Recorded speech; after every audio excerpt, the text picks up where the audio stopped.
Hello दोस्तों, आज हम आपको जमाबंदी पंजी प्रति के बारे में बताएंगे। इसको कैसे फिलअप करना है, कुछ विशेष नहीं है। ये काम जो है सरकार हम लोगों के लिए बनाए हैं और आप देख सकते हैं कि किस तरीक़ा से जो है ये रसीद दिया गया है। बस यही रसीद है, देख लीजिए। यही A4 साइज़ मतलब फ़ोटो स्टेट साइज़ का पेपर है। देख लीजिए, इसके पीछे कुछ भी नहीं है, सादा है, सिंपल है। और यही फॉर्म को सरकार मांग रही है। इसी के लिए लोग जो है बहुत सारा जो है टेंशन पाल रखा है कि हमको क्या करना है, ये करना है, वो करना है, ढेर सारी। पर ऐसा कुछ नहीं है मेरे दोस्त, मेरे भाई। आप मेरे चैनल पे लाइक एक सब्सक्राइब शेयर करें। आप हमारी वीडियो को देखिएगा, थोड़ा बड़ा तो हो जाती है पर आप हमारा चैनल को अब बारीकी से देखिएगा। सबसे पहले ये फॉर्म को फिलअप कैसे करना है। फिलअप करने के लिए सबसे पहले देखिएगा ऊपर में क्या दिया गया है, जमाबंदी प्रति। देख लीजिए, जमाबंदी पंजी प्रति। एक और चीज़ यहाँ पर ध्यान रखिएगा, पेज इंडेक्स 8 लिखा हुआ है, 8 लिखा हुआ है ना। आप देखिएगा किसी में 8 है, किसी में 7 है, किसी में 2 है, किसी में 116 है, किसी में 120 है। हम तो एगो में देखे हैं 2400 समथिंग। तो इसके इस मैटर में इस पर कोई ध्यान नहीं देना है, इससे मतलब नहीं है। आपको सबसे पहले यहाँ देखना है कि अगर जमाबंदी में कोई अशुद्धि हो तो उसके नीचे दिए गए खाली स्थान में लिखे। अगर अशुद्धि है तब मतलब गलती है, जो ये पेपर मिला है आपको, अगर ये अशुद्धि है तो आप इसमें नीचे खाली स्थान को भरना है। अगर अशुद्धि नहीं है तो खाली स्थान में नहीं भरना है। मेरी बात को समझ गए ना। तो देखिए 2 नंबर दिया है, अगर जमाबंदी में कोई अशुद्धियाँ है तो उसे सुधार करने हेतु यह आवेदन राजस्व महाअभियान शिविर में जमा करें। मतलब क्या बोला है कि जो महाअभियान राजस्व अभियान जो चल रहा है उस शिविर में जाके जमा करना है। इससे कुछ नहीं करना है मेरे भाई। आप ई सब को छोड़ दीजिए, ई सब में जो भी लिखल है कंप्यूटर कीजिए, ये है वो है। यहाँ पे सीधी सी है जो ये खाली जगह दिया गया है, ये जिनके नाम से ज़मीन है उनका यहाँ पे नाम लिखा हुआ रहता है। आप वही नाम को क्या करना है, आपको लिख देना है, भर देना है, नाम पता सबको लिख देना है। और एड्रेस करने के बाद एक रजिस्टर्ड मोबाइल नंबर होता है, एक ही नंबर। जैसे घर में अगर 4 नंबर है तो सब फॉर्म में नंबर नहीं डालिएगा, एक ही नंबर जो है सब में डालिएगा अपडेट करने के लिए। तो इसमें आप डाल सकते हैं रजिस्टर्ड नंबर। उसके बाद आप आइए, सारा खेल यहाँ से ऊपर का तो नाम पता आप भर लेंगे, सारा खेल यहाँ से होती है। देखिए खाता संख्या है, खेसरा संख्या है, रकवा है, चौहद्दी है, ठीक है।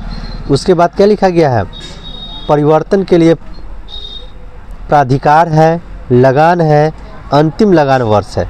मेरे भाई आप फिर से नीचे देखिएगा, ये नीचे दिया गया है सुधार हेतु साक्ष्य मांगा है, लगान रसीद, शुद्धि पत्र, केवाला के प्रति, खतियान के प्रति, मापी प्रतिवेदन।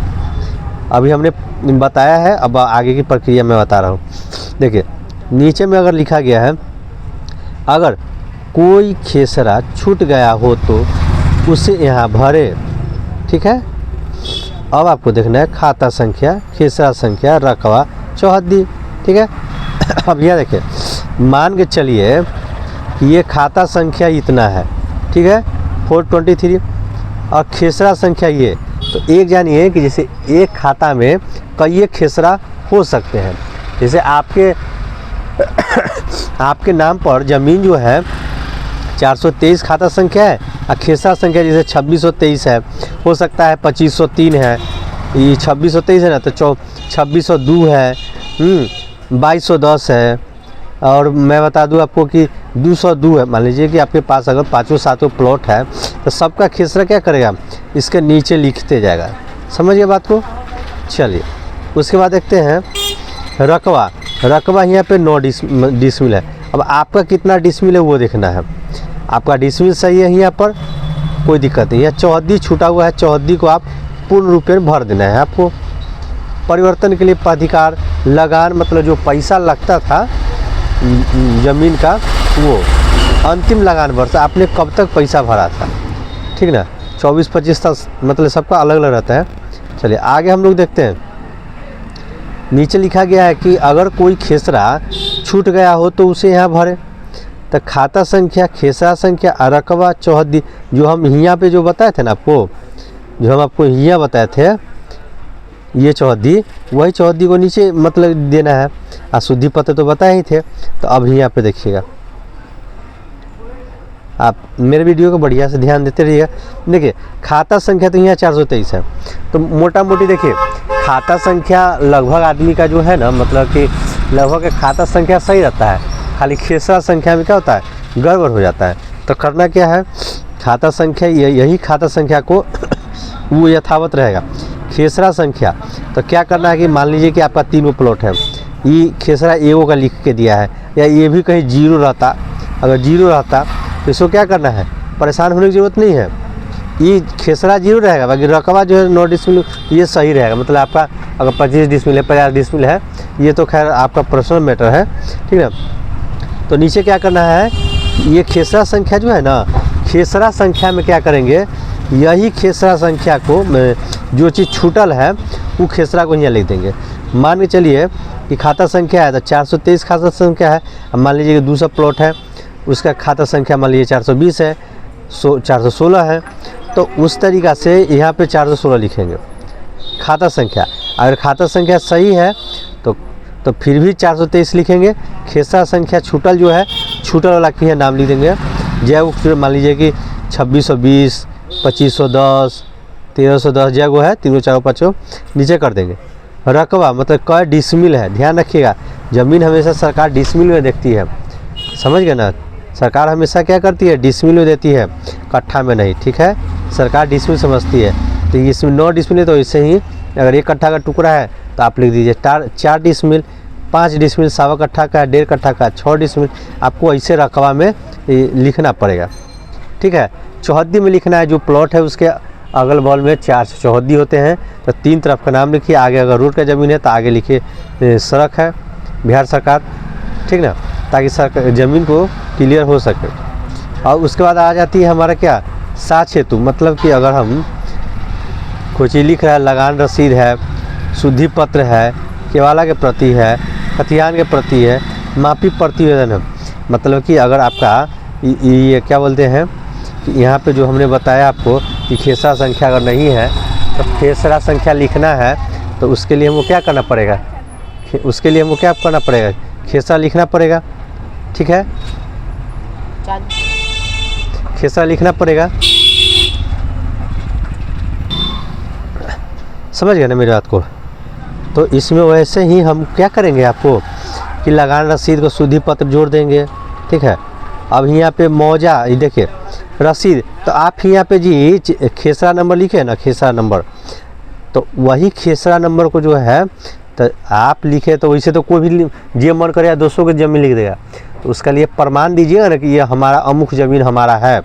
तो उसके लिए आपको क्या करना पड़ेगा, लगान रसीद, जो रसीद जो सरकार को हम लोग लगान देते हैं, टैक्स देते हैं, वो टैक्स का रसीद या शुद्धि पत्र या केवाला के प्रति, खतियान के प्रति।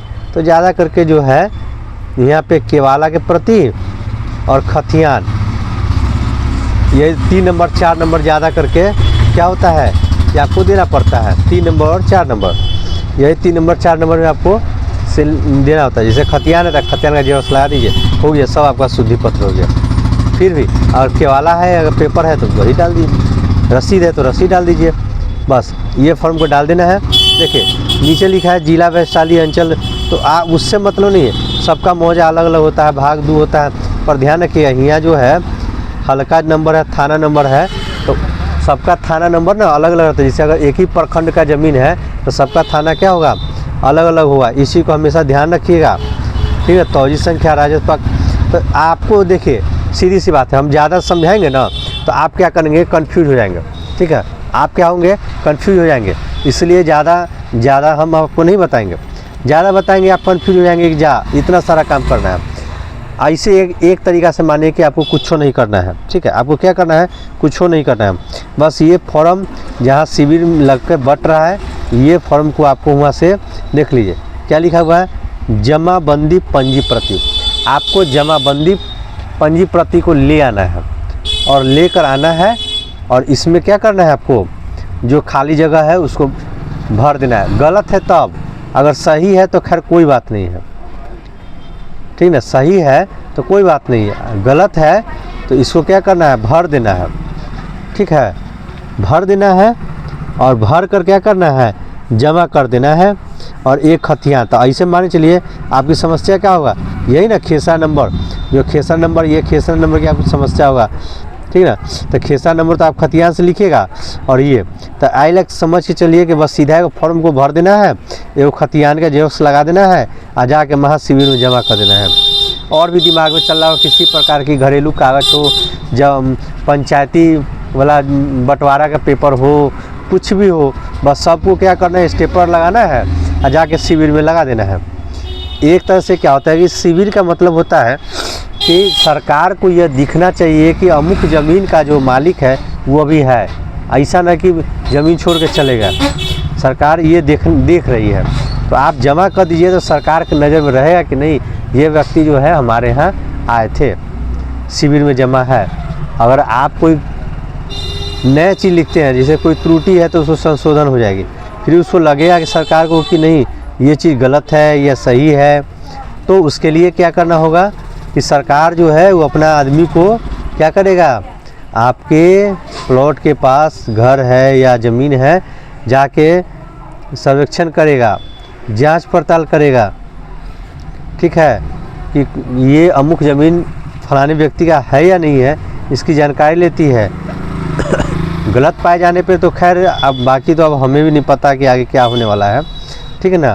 पर हाँ, सही भरिएगा, आपका ज़मीन स्वतः आपके नाम पर चढ़ जाएगा, कहीं कोई झमेला नहीं। वैसे बिहार सरकार, हमें लगता है कि माननीय मुख्यमंत्री नीतीश कुमार जी आज से 4-5 साल पहले ही बोल दिए थे कि आप 100 रुपये का स्टाम्प पेपर लेकर आइए, 50 रुपये स्टाम्प पेपर का और 50 रुपये रजिस्ट्री चार्ज, 100 रुपये में मात्र आपका ज़मीन बंटवारा हो जाएगी। ये सब कब बोले थे, ऐसे 4-5 साल पहले ही, और 4-5 साल के बाद फिर वही बात रहे, उसका कोई मतलब नहीं है। मेरी बात को समझ गए ना। तो इस तरीक़े से आप रसीद लाइए और फॉर्म को फिलअप कीजिए। किसी प्रकार की कोई समस्या हो तो आप हमारे इस वीडियो पे कमेंट बॉक्स में जाके कमेंट कीजिए, अपना कॉन्टेक्ट नंबर बताइएगा, हम खुद कॉल बैक कर लेंगे, आपसे बात कर लेंगे। कमेंट करते रहिएगा। तो इसी के साथ हमारे चैनल पे लाइक एंड सब्सक्राइब शेयर करें। इस तरह के वीडियो देखने के लिए हमारा चैनल पे आए हुए वीडियो को देखते रहिए। बेल आइकन को दबाना ना भूलें। बेल आइकन दबाने के बाद जितने सारे मैसेज हम यहाँ वीडियो डालेंगे वो आपके यहाँ मैसेज आते रहेगा। धन्यवाद।